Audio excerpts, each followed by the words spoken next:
0.13 points. The NSE 25 share index dropped by 9.56 points to settle at 3,599.18 points. And the NSE All Share Index had a slight pump up of 0.19 points to settle at 149.14 points. Moving on swiftly to the gainers, and the top 5 gainers, starting with Express Limited, that gained by 6.9%. Sumia Africa Limited followed suit with a gain of 6.67%. Umeme Limited saw a pump up of 6.67% as well, and Eagers Limited gained by 5.68%, and finally Mumia's Sugar Company gained by 5.56%.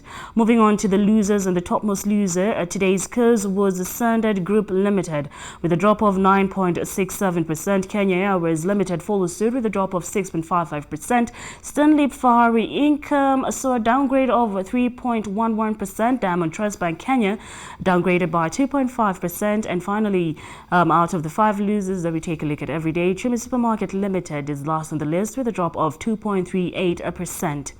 As for the movers, Safaricom Limited traded 3.4 million shares. Equity Group Holdings Limited traded 2 million shares. Centum Investments Company traded 1.1 million shares. Cooperative Bank of Kenya traded 944,900 shares. And Kenya Commercial Bank Limited traded 707,700 shares.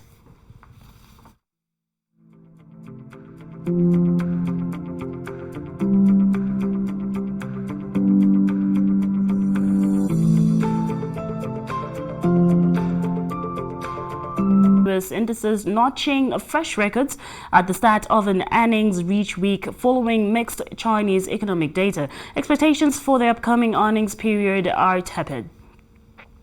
Companies in the S&P 500 are projected to report a 3% drop in the second quarter profits compared with the year-ago period, according to forecasts. Now, the list of companies reporting this week includes JP Morgan Chase, Netflix, and Johnson & Johnson. Key headwinds to earnings include weak demand in China and other key international markets, higher costs due to tariffs, and the strong U.S. dollar, analysts say.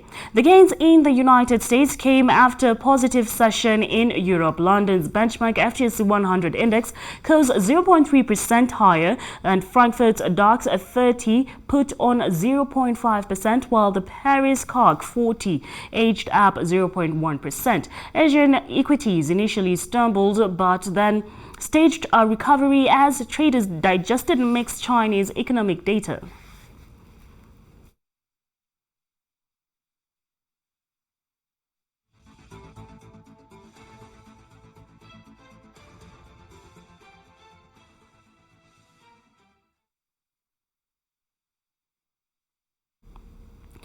The first patient to be diagnosed with Ebola in the Eastern Democratic Republic of Congo city of Goma has died, the governor of North Kivu province said on Tuesday. Now, the case of the first in a major urban hub in the region's nearly year-old epidemic of the disease has sparked deep concern in neighboring Rwanda and at the UN.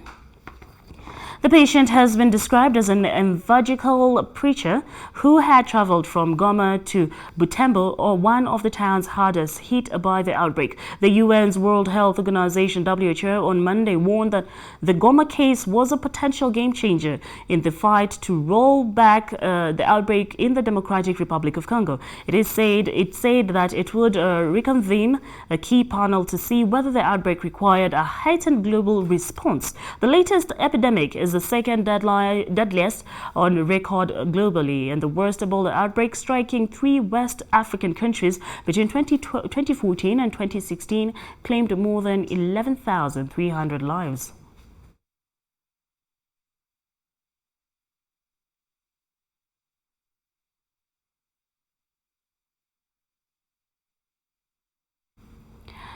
Elsewhere, Amazon workers walked out of a main distribution center in Minnesota on Monday, protesting for improved working conditions during the e-commerce titan's major Prime shopping event. Amazon workers picketed outside the facility, briefly delaying a few trucks and waving signs with messages along the lines of "We're human, not robots."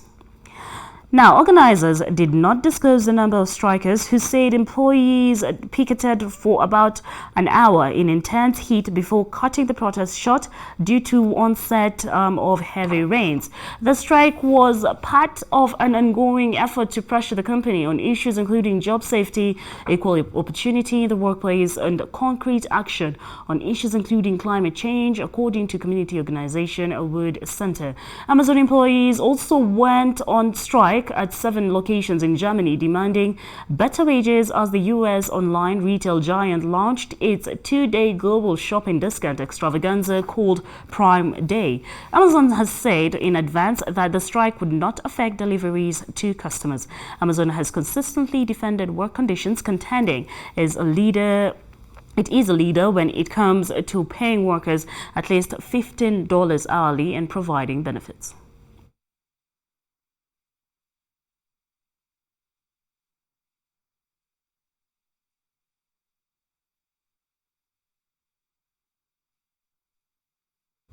Wow, $15 hourly. That's just a bit more than, that's about 1,500 shillings. Now, moving on, turning to the world of sports. Athletics Kenya has released a schedule for the trials for the 17th edition of the national trials for the 17th edition of the World Championships in Doha, Qatar, to be held between the 28th of September and the 6th of October. The trials for the competitions will be held between 20th and 22nd August at the Nyayo National Stadium.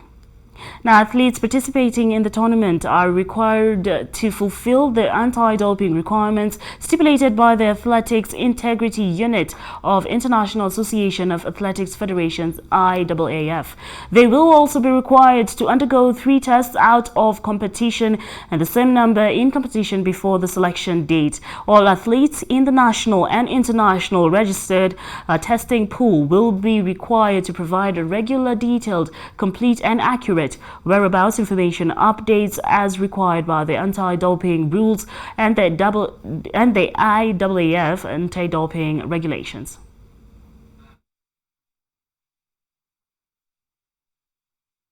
All right, moving on, the Kenya national basketball vice captain Taylor Okorie has been recognized as the Athlete of the Month by the Sports Journalists Association of Kenya. Okorie was recognized for his stellar performance at the just concluded Zone 5 championships that were held at the Lugongo Stadium in Kampala, Uganda. The award was presented to him at the Nyayo National Stadium Indoor Arena by the Star Times East Africa Regional Marketing Director Aldrin Nsubuga and SJAC nominating panel member Daniel Wahome. The Athlete of the Month award is aimed at recognizing outstanding athletes in different sports in the country.